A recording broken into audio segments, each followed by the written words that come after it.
So we are reading At the Dark End of the Street, Black Women, Rape and Resistance, A New History of the Civil Rights Movement from Rosa Parks to the Rise of Black Power by Danielle McGuire. And our sessions it started June 3rd and they last until July 29th. They are from 6:30 to 8.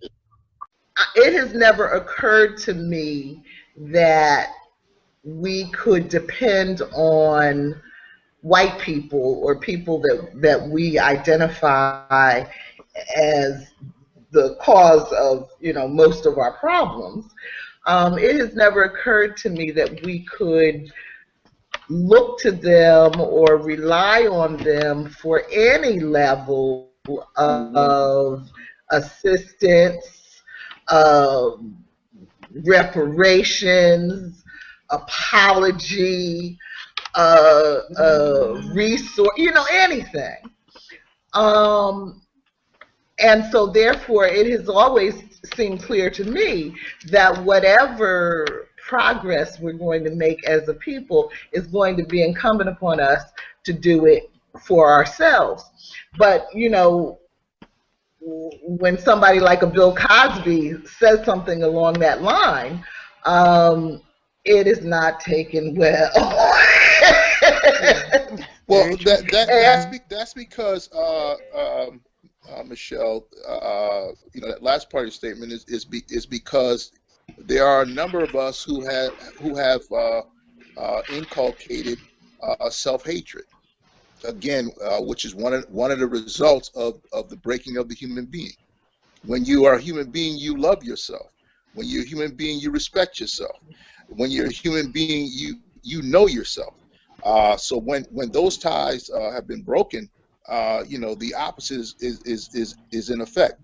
One of the things you said, Michelle, regarding Bill Cosby, from what I understand, he had offered to put up some money to buy the rights to the Like It Is program, as to make those presentations available to every public school, at least in New York City area, in the 5 boroughs, and to extend it nationally, because he was very clear in the value of the topics and discussions that Gil Noble had in the Like It Is program.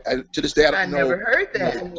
Yeah, I don't know the success of that acquisition, but I do know that when Gil was in the hospital, it was put forward, and it was put forward to ABC. It was put forward to the Gil Noble family, and so on and so forth. The other thing, just real quick on what the brother said here about the SOP, where the police departments are concerned. I hear that, and I agree with that. Certainly that's an aspect to be looked at seriously. Who's a police officer, and what's the standard for how they were selected and became such? And then there also has to be a check and balance within that system that looks after when policing goes wrong, like in the case we have here in what was Staten Island just over the weekend, or not too long ago, last weekend, with the brother that was choked to death, kind of thing. So those kind of procedures are in place. However, we're still facing what we're facing on the street, which is black annihilation, high black incarceration, and so on and so forth. So we have to continue to look at how we're going to solve that problem. And I think that a big part of it is education of self, and then also education of the enemy, so that we may be able to identify the enemy as such and behave intelligently with regard to dealing with the enemy, which means we don't take the enemy as friend. So to your point, Michelle, we wouldn't be looking for, you said it yourself, we wouldn't be looking to our enemy for help, because we know that our help is not going to come from that corner. It would be like what Malcolm said: if you're in war and then the general of the enemy's army is pinning medals on the general of your army, and you have to wonder what's the relationship between those two. They can't you cannot be friends with enemies.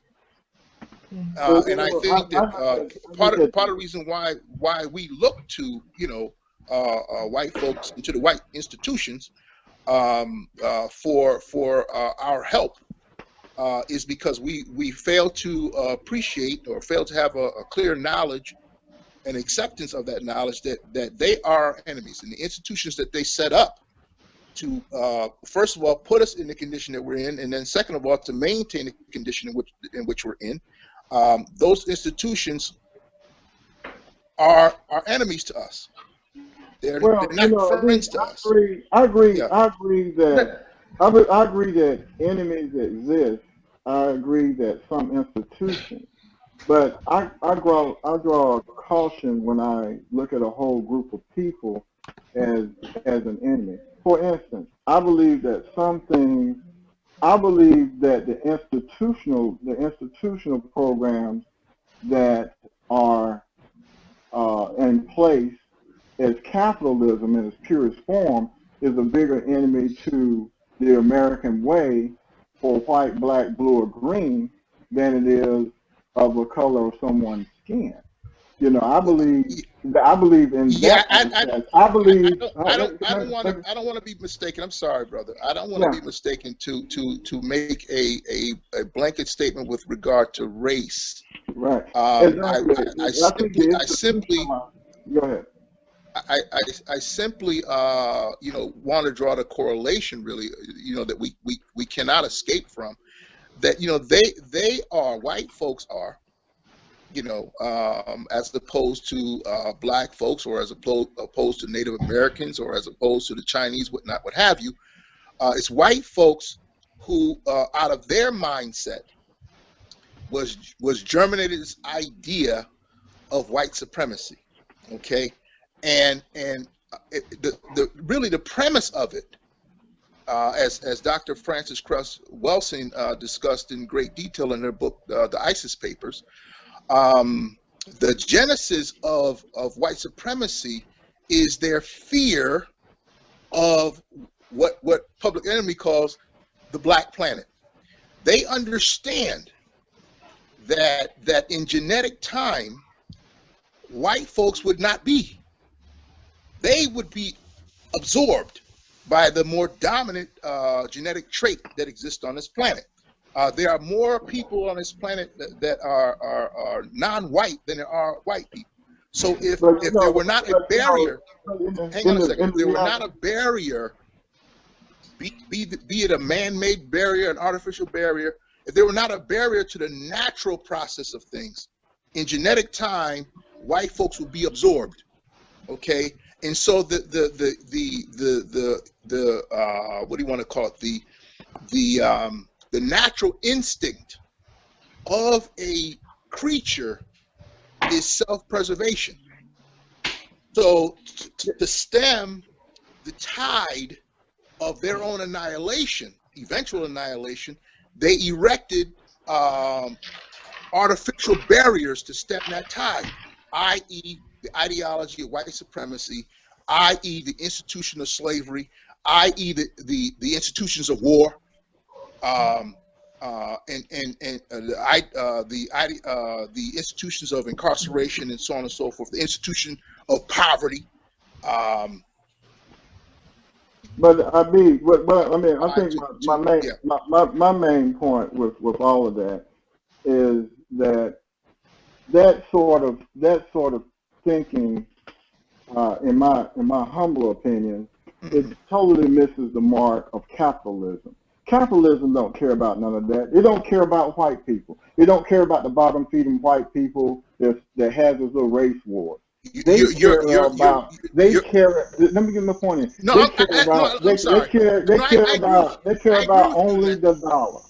Yeah, so the racism thing, like you said, and I agree, it is a distractor. It's the byproduct to keep the game rolling. But I always, and this is what, if you listen to what I always, what I do, is that I want to know in this book that we're covering, I look at first, what is the social economic impact of everything that we talk about? Because if you look at the social economic impact of everything, why are people going to prison? Well, they're going to prison because there's a prison system based upon capitalism. Not based upon rehabilitation, it's because somebody found out that they can make money off of it. So black people are caught up in it, brown people are caught up in it, and white folk are caught up in it. However, there is a racial component that we cannot deny, and we cannot deny that. But what is the bottom line of all of it? Pure capitalism. That's my only point. And All right. Okay. Thank you, gentlemen. It's 7:30.